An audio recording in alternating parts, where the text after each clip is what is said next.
Fala galera, Irã Matias aqui para mais um bate-papo, mais um vídeo e hoje de maneira muito pontual e especial quero falar sobre exatamente o tema desse mês, o Setembro Amarelo. É o mês aí de prevenção ao suicídio, é um tema forte, um tema que às vezes a gente foge por ter essa força, por ter esse impacto tão negativo. E antes de começar esse vídeo, a Michelle daqui ainda perguntei, não é muito pesado usar essa palavra? Ela falou, não, é para o combate, para prevenção.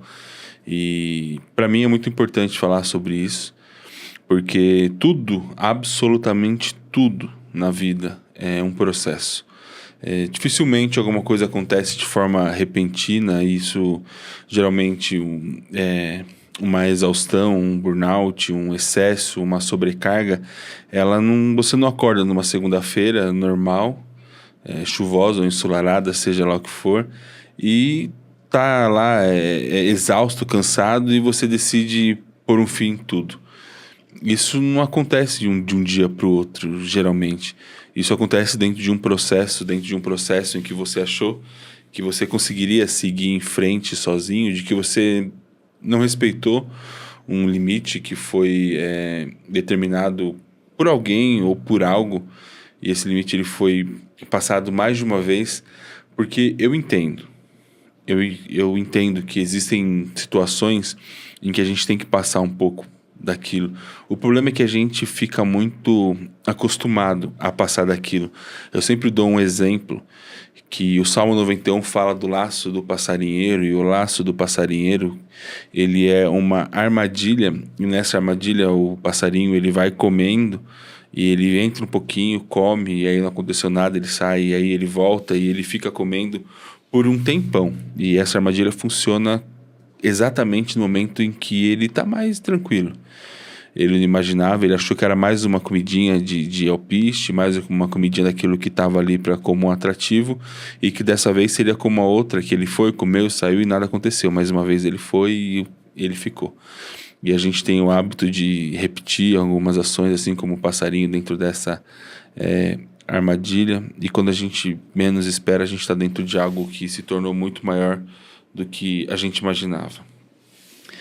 E eu não sou especialista em questões cognitivas e nessa área, mas eu vivo e eu tenho as minhas dificuldades, eu tenho as minhas limitações e eu sei como eu faço quando eu me vejo mal. Eu estava ontem falando com a minha amada esposa Cíntia, sobre quando a minha mãe morreu. Minha mãe morreu em 2013, dia 19 de agosto de 2013, de câncer de cólon. E eu fiquei muito mal. Eu fiquei em um estado depressivo muito forte, porque minha mãe era muito nova, ela tinha 50 anos, e de repente ela descobriu o câncer num mês, dia 4 de julho, para ser exato, e morreu dia 19 de agosto. Então foi tudo muito rápido, pelo menos na minha concepção. E eu me lembro exatamente de um dia que eu estava no sofá da minha casa, morava em um apartamento na cidade de Suzano, e a Cíntia estava trabalhando até tarde. Eu estava sozinho e eu não tinha vontade de absolutamente nada. Nada me satisfazia, nada gerava em mim qualquer sentimento que me fizesse levantar e ter algum tipo de ânimo. E vocês não vão acreditar no que eu fiz para entender o que eu precisava fazer. Eu fui no Google e escrevi assim, o que fazer quando eu não tenho ânimo? E o Google respondeu assim para mim, você tem que fazer, quando você não tiver vontade de fazer alguma coisa, você tem que fazer exatamente nessa hora. E aí eu comecei a fazer isso, por incrível que pareça. Eu vi isso no Google e comecei a fazer isso quando eu tinha que me levantar, às vezes, por uma atividade muito simples, de pegar um copo de água, de pegar alguma coisa. Eu não queria, então naquela hora eu sabia que eu tinha que ir. E eu vi recentemente um vídeo que falava que isso é provado cientificamente. Quando você obriga o seu cérebro a fazer alguma coisa que ele não quer fazer, você vai reprogramando ele, e isso me ajudou muito. Eu fui saindo de dentro desse buraco, fui saindo de dentro disso, e eu te garanto que foi um buraco muito difícil de sair, porque Mãe é mãe, né? Então, eu segui exatamente isso. E eu sigo isso até hoje. Às vezes tem alguma coisa que eu não quero fazer, eu vou lá e faço porque eu sei que isso vai de alguma forma mudar a minha forma de pensar, e isso não diz respeito só àquela ação, isso diz respeito a tudo aquilo que você faz, porque você vai reprogramando a forma com que você pensa. E o que a gente pode aplicar dentro disso, que faz com que a gente reprograme de verdade tudo mesmo e transforme tudo isso, é o sentido daquilo que a gente faz. O sentido, e tem um livro que eu não li, mas eu ouvi falar a respeito, se não me engano, é Hábitos Atômicos, que ele estipula você tem grandes metas e você fraciona ela em pequenas situações para que elas te ajudem. Então, por exemplo, você precisa emagrecer 30 quilos. Você, ao invés de colocar na ponta do lápis, eu vou emagrecer 30 quilos, você muda alguns hábitos que vão favorecer você para chegar dentro daquilo.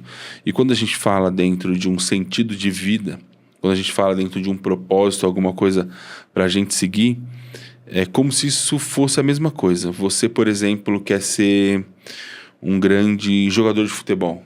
Você quer ser um grande empresário, você quer ser um grande psicólogo.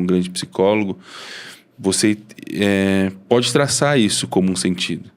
E para que isso aconteça, existem algumas etapas que precisam ser cumpridas, e isso não acontece. Você não se torna um grande psicólogo quando você se forma.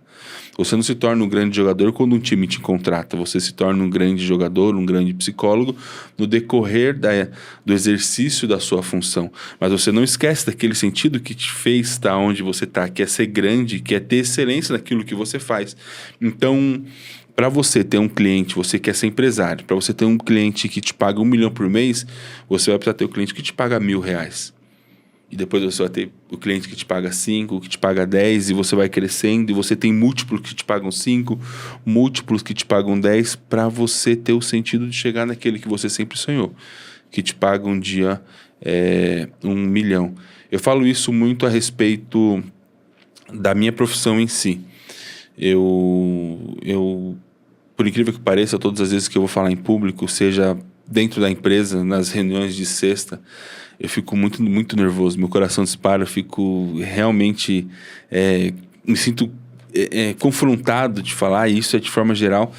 E para mim, isso desenvolveu em mim a questão de que se o público tem 3, 4, 5 pessoas, ou se tem 200, para mim o peso, a responsabilidade, ela é muito grande, porque eu também tenho as minhas aspirações, os meus sonhos de um dia, quem sabe, falar em um grande evento, ter meu próprio evento. Mas para que isso aconteça, eu precisei falar para pessoas, às vezes com 3, 4 pessoas. Eu precisei, dentro desse processo, para chegar onde eu quero chegar, e eu estou muito distante ainda do que eu quero, eu precisei ir dar palestra em locais que as pessoas não estavam nem aí porque eu estava falando.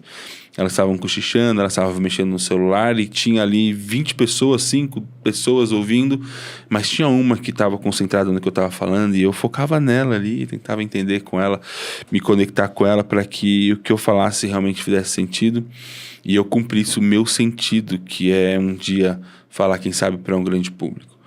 E essas questões de você fracionar, de você entender, você não esquecer exatamente para onde você está indo, como Alice no País das Maravilhas, quando ela encontra o gato, e ela pergunta pro gato como que faz para sair dali, se eu não me engano, e o gato pergunta: para onde você vai? Ela fala: não sei. Ele fala: então, para quem não sabe onde vai, qualquer caminho serve. E quando você tem um sentido, não é qualquer caminho que serve, não. Você sabe exatamente quais são os caminhos que você precisa traçar, quais são as rotas, os roteiros que você precisa desenhar. E talvez mais importante do que saber o que você tem que andar, é por onde você não tem que andar. Porque às vezes você vê, e aí isso faz muito sentido para mim, você se compara com realidades que não fazem sentido, e você coloca o seu esforço, a sua realidade em jogo, porque você comparou com alguém que não tem nada a ver com aquilo que você vive. E isso acontece muito, por exemplo, em rede social. Você vai numa rede social e você vê alguém voando, alguém prosperando, alguém crescendo, e eu te digo com propriedade, porque eu conheço um pouco dos bastidores da vida de alguns influenciadores de rede social, e não é nem 10% daquilo que a gente vê, mas a gente se compara. E aí a gente esquece o sentido do que a gente estava fazendo porque a gente viu o Joãozinho postando um carrão, postando uma conta bancária gigante que às vezes nem é dele, o carro é alugado, a conta é de alguém, ou um Photoshop foi aplicado ali e a gente vai lá igual um patinho e cai. Então, para a gente não permitir que na nossa cabeça instalem coisas que a gente não quer e coisas que vão prejudicar a gente não pode esquecer o sentido daquilo que a gente está fazendo. O sentido da nossa vida, o seu trabalho, aquilo que você faz, em especial se você também serve a Deus, entenda que o seu trabalho ele é para a glória de Deus. A Bíblia fala que aquilo que você faz, que você faça como se você fizesse para Deus, para o seu chefe, para o seu trabalho. Aplica isso dentro da sua vida, esse é o maior sentido que você pode ter. O seu trabalho é para a honra e glória do Senhor, então que você viva isso, que você aplique isso dentro da sua vida, dentro da sua realidade, para que no dia mal, porque nem todo dia a gente está no nosso 100%, tem dia que eu acordo e eu não tô legal. Hoje eu acordei e pensei, nossa, hoje eu tô bem. Mas tem dia que você já acorda e você já sente que é aquele dia... Mas você não consegue dar um pause ou correr igual no filme Clique, você tem que viver e você tem que passar por aquilo para chegar onde você precisa chegar. É tudo um grande processo, é tudo uma grande caminhada. Então... O meu desejo é que você entenda qual é o sentido da sua vida. Isso não vai necessariamente te livrar de uma depressão, isso não vai necessariamente te livrar, mas vai te ajudar muito a se fortalecer caso um dia o dia mal fique na sua vida. Então, que você entenda exatamente qual é o sentido daquilo que você faz, o sentido da sua vida, o sentido, um propósito de vida, e isso não está limitado ao quanto você ganha, ou como você ganha, ou porque você bate o cartão, mas isso está limitado porque você faz como você faz e ninguém mais faz igual. Que você entenda qual é o sentido, para que isso te proteja, para que isso te ajude a vencer e trilhar os desafios da vida, que eu vou te falar que a cada dia eles se multiplicam cada vez mais, é impressionante. Então que você tenha essa visão. Eu quis falar um pouco sobre isso hoje, de Setembro Amarelo, porque é um assunto importante, é um assunto que às vezes a gente joga debaixo do tapete porque ele é desconfortável, ele é pesado, ele é forte, mas a gente não pode esquecer que para que o limite, para que o extremo aconteça, não é de um dia para o outro, é um processo. Então, o meu desejo são duas coisas: que você entenda qual o seu sentido e você respeite e siga isso, e meu outro desejo é que você entenda na vida de alguém que está perto de você qual que é o sentido da vida dessa pessoa e como você pode contribuir para que o processo dela seja sadio, seja positivo. Isso também é fundamental. Isso é fundamental, que você entenda qual que é o sentido do seu próximo, quem está perto de você, não só as pessoas que você ama, porque aí fica fácil, mas as pessoas com que você convive. Às vezes uma palavra, às vezes um excesso que você comete com ela, uma falta de compreensão, uma falta de empatia, pode desencadear nessa pessoa diversos gatilhos que não são legais. Então que você entenda realmente que você pode de alguma forma contribuir e ser uma ferramenta na vida das pessoas no que diz respeito a sentido e a propósito, tá bom? Hoje eu falei brevemente sobre isso, quero muito agradecer vocês aí que acompanham os nossos vídeos, aquilo que a gente faz, é tudo feito com muito carinho, com muito amor, e semana que vem tem outro vídeo bacana, especial, e é isso, fiquem com Deus e muito obrigado.